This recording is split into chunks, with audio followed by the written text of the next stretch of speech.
Alright everybody, we're going to be talking about sentences.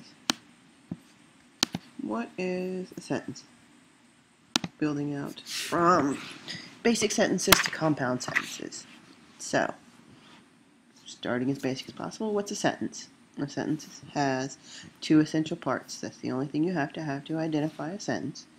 A subject and a predicate. The subject tells us who or what.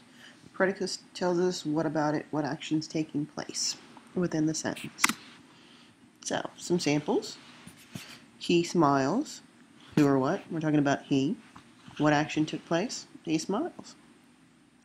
Who or what? The park district. What action took place in the sentence? Will open an outdoor ice skating rink in November.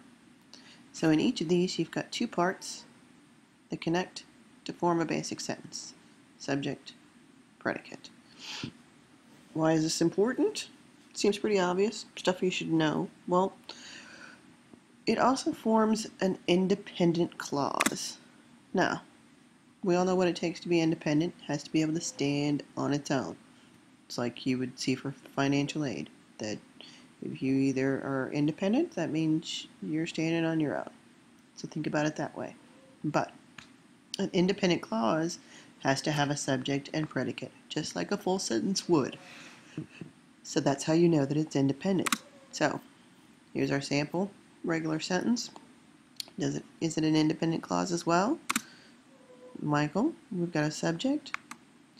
What did he do? He bought a new car. We've got a predicate and an independent clause.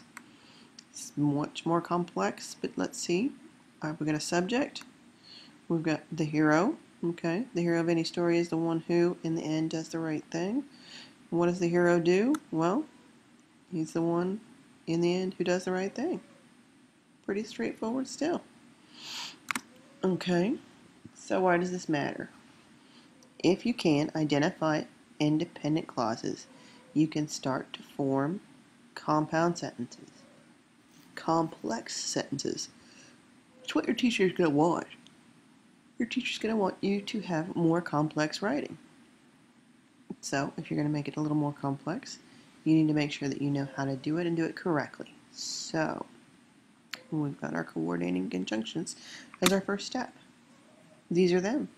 They're affectionately known as the band boys. They are for, and, nor, but, or, yet, so. Those are all our coordinating conjunctions. To make them work, you have to put an independent clause before it, an independent clause at the back end. Band boy goes in the center, in between those two independent clauses.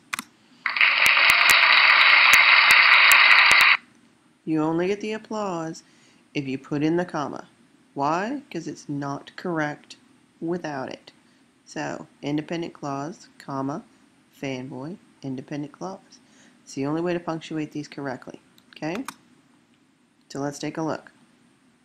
We've got, as our sample, the moose was standing in the forest. Okay? It was hard to see through the trees. Police were looking for the suspect. He ran behind the barn to hide. So, let's do the first one. How do you put it together? Combine it with a comma and a coordinating conjunction. The moose was standing in the forest, and it was hard to see through the trees. The second one, police were looking for the suspect, comma, but he ran behind the barn to hide. Okay. Fairly straightforward. But you must be able to put it together with the independent clauses and the comma. If they are not two independent clauses, meaning that they have both subject and predicate in each side, and you use and or but, then it's not a compound sentence. It does not take the comma. So, these are some of the reasons that you'd choose your different coordinating conjunctions. They add purpose and meaning to your sentences. Again, independent clause, lots of short, choppy pieces. If you start coordinating your sentences, what you end up with is things that are more complex. It adds additional ideas, shows complexity in your writing. That's what your teachers are going to want to see. So if you use and, it adds to the idea. But or yet shows contrast.